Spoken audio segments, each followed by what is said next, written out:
Hello students, in chapter 8 application layer, our next topic is how application layer is using the services of transport layer.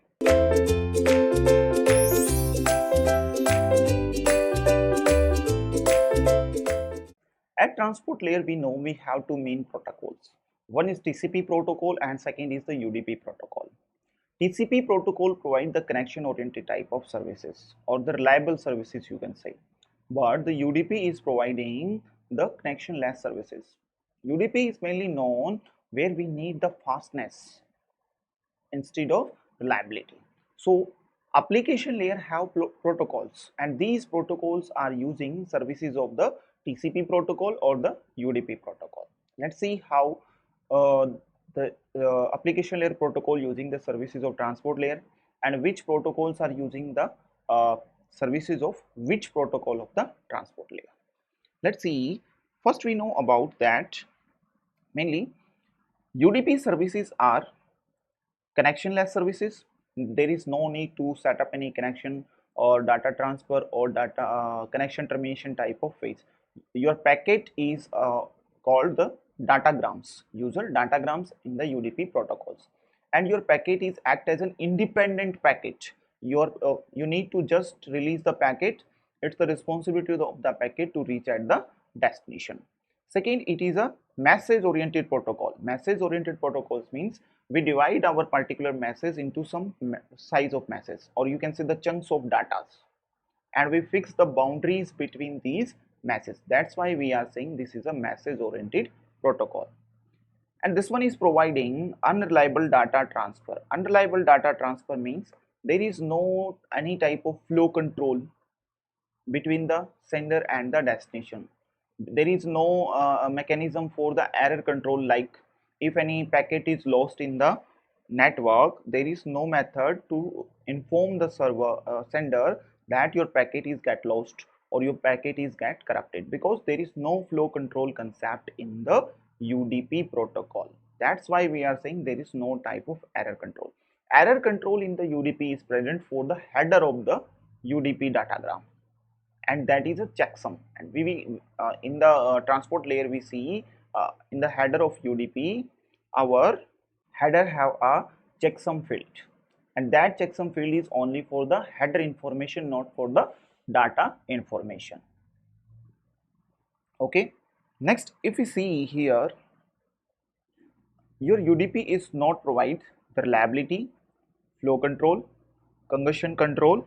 So some application layer protocol which are using the services of UDP protocol are mainly DNS. Domain name system is a protocol which using the services of UDP protocol. TFTP, trivial file transfer protocol.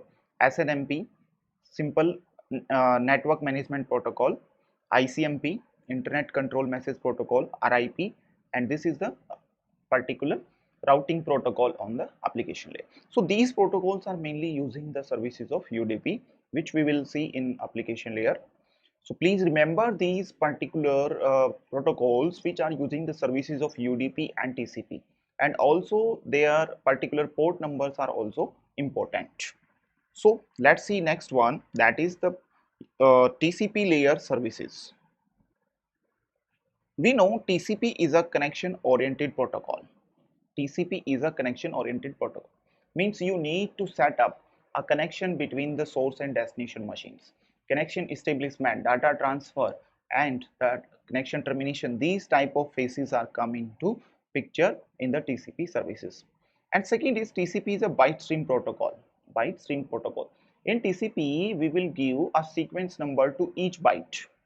Sequence number to each byte, and the bytes are transferred in between the transport sender transport layer and the receiver transport layer. A stream of bytes are transmitted, and each byte have a particular sequence number, and these bytes are grouped into segments, and the segment number is the number of sequence number of first byte. Okay.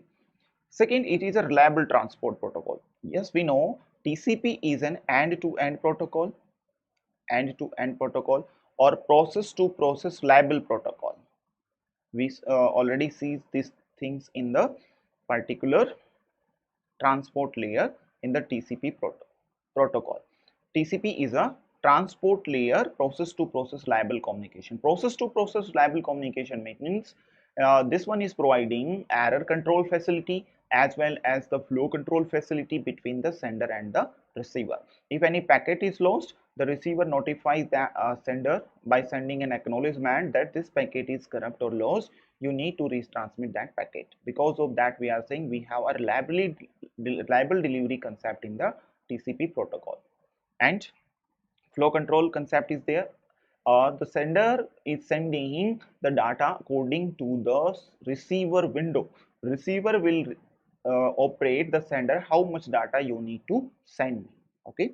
Second is congestion control. Yes, congestion control is a very important topic in the TCP protocol. Mainly, congestion will occur in the network because of routers buffer capacity. That's why at the transport layer, TCP will take care about the congestion control. It set the data limit of the window size, and the window size is the minimum of the congestion window as well as the receiver window. Which one is minimum? The receiver will notify the particular sender, and sender will send data according to that window size. Next is it does not provide the timing concept, minimum throughput, or guarantee or security type of things. Okay. Mainly protocols which are using of the TCP services are HTTP protocol, hypertext transfer protocol with port number 80, FTP protocol. FTP protocol is using the TCP services because at FTP we need authorization. We enter the particular ID and password. We need authorization concept. That's why we are saying we need some security. That's why we are saying FTP is using the services of TCP protocol. FTP have two particular connection. One is data connection and second is control connection. Second is Telnet. Telnet is also using the services of TCP. SMTP, simple mail transfer protocol. POP3, this one is also using this is a push protocol to push the mail, and this is a pull protocol to pull the mail from the mail server. So these are important application layer protocols which are using the services of TCP protocol at the transport layer. Mainly, you need to remember these particular protocols which are using the services of UDP or the TCP, because sometimes they ask direct question in exam. Please choose the correct application layer protocol using the services of TCP at transport layer, or the using the services of UDP at transport layer, or ask you what is the particular port number of that particular protocol. So please remember these things. Next, we will discuss which are the particular protocol we will cover in our syllabus in the application layer protocol. We will go through these common application layer protocol: WWW, World Wide Web, HTTP, FTP, DNS, SMTP, POP3, and IMAP4. These are the common protocols at the application layer, and we will discuss these one by one. And one of the main important concept at the application layer protocol is the stateless protocols and the stateful protocols. Stateless protocols and the stateful protocol.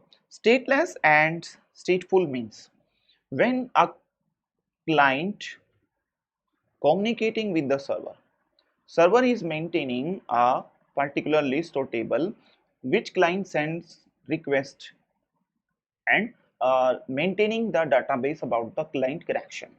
Okay, so stateless protocols are those where the server does not maintain information about the client requests. Stateless protocol means where the server not maintain any information, no information about the client history. There is no history of client present at the every time a client request is a new request for the server. And HTTP is a stateless protocol, which is very important point. Second are stateful protocols or state sensitive protocols. We also call them as state sensitive protocols. State sensitive protocols. State sensitive protocols where the server maintain information about the client history. Information about the client history. And FTP is a very important protocol. FTP is a very important protocol. SMTP is a these are protocols are called the stateful protocols where the server maintain the information about the client. So this is a very important concept. So this is all about the protocols and the application layer, and which protocol is using the services of which protocol of the transport layer. So next we will discuss all these protocols of the application layer one by one. Thank you.